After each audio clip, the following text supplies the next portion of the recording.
Volám sa Andrej Kuruc, som psychológ a venujem sa psychologickému poradenstvu LGBTI plus ľudí, venujem sa aj psychoterapii a vzdelávaniu v tejto oblasti. Tak keď som sem prišiel po strednej škole na vysokú školu, tak samozrejme dovtedy som ani poriadne geja nestretol a žiadneho LGBTI človeka.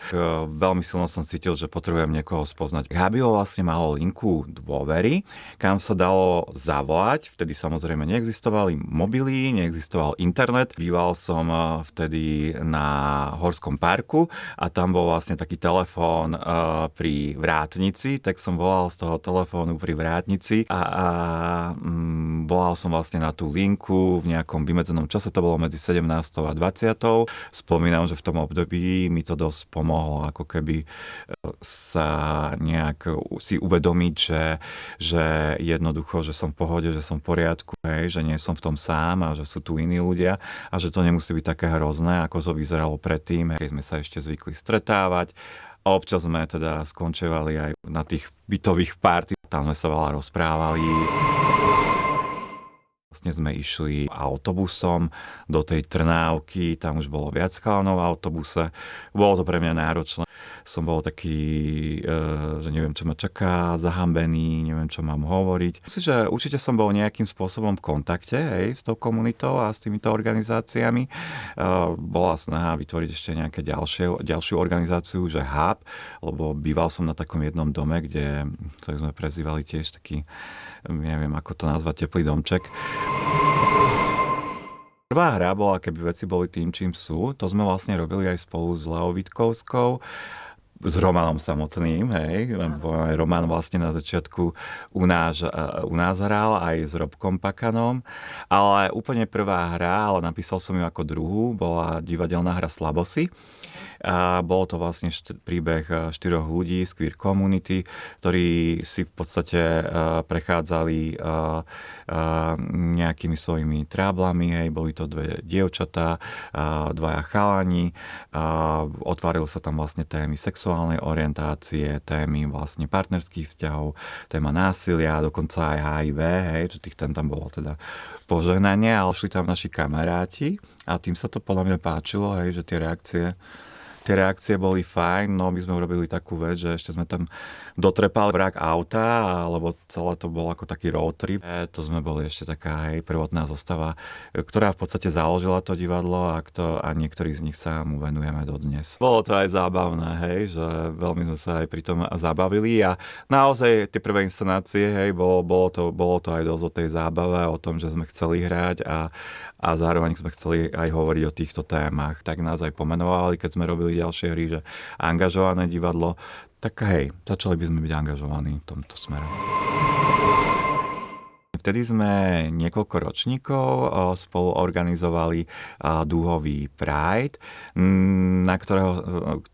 ktorý začal od roku 2010. Naozaj ten prvý ročník bol, keď to tak poviem súčasným slovom, úplne hustý.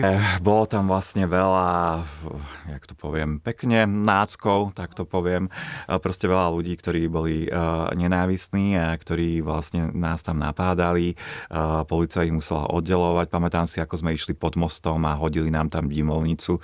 A keď som bol tak veľmi, veľmi pár sekúnd od toho, aby som dostal nejaký panický záchvat, bolo to veľmi, veľmi nepríjemné. A na druhej strane, hej, že keď sme ten most prešli, lebo vtedy vlastne vďaka tomu, že tam bolo veľa prívržencov neonacizmu, tak nás odklonili cez most SMP.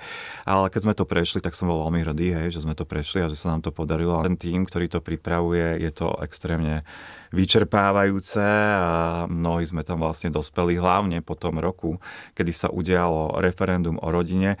Mnohí sme dospeli k vyhoreniu a tam sa vlastne potom ten tím ako keby nánovo musel budovať, lebo mnohých nás to trošku zomlelo. Veľa energie sme museli dať, viacerí do komunikácie toho, aby ľudia neprišli na to referendum, do vysvetľovania.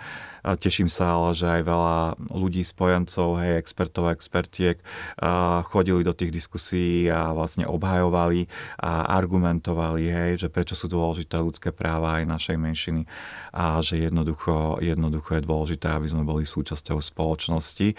Ale zostala z toho taká tá páchuť, lebo naozaj tam bolo aj veľa hejtu.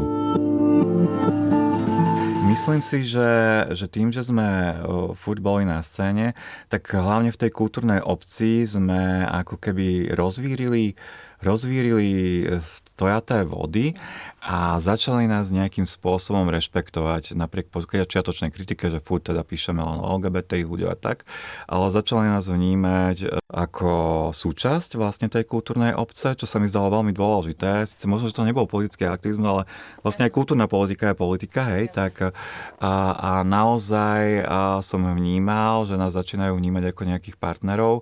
Aj vďaka nám do značenej témy sa tá téma začala dostávať viac a otvorenejšie, či už do divadelného umenia, ale aj do výtvarného umenia, do literárneho umenia, že nejak potom za pár rokov, niekedy ku koncu 2020. Vlastne nastal boom taký, hej, vo všetkých týchto akože umeleckých oblastiach. V období, keď sme my začínali, som mal pocit, že toho je veľmi málo. Väčšina tých ľudí bola nejakým spôsobom zaklozetovaná. My trošku pootvorili tie dviere tomu, aby sa cítili ľudia aj v tom umeleckom prostredí slobodnejšie vo vyjadrovaní svojej identity, svojej menšinovej identity a vo vyjadrovaní aj týchto tém.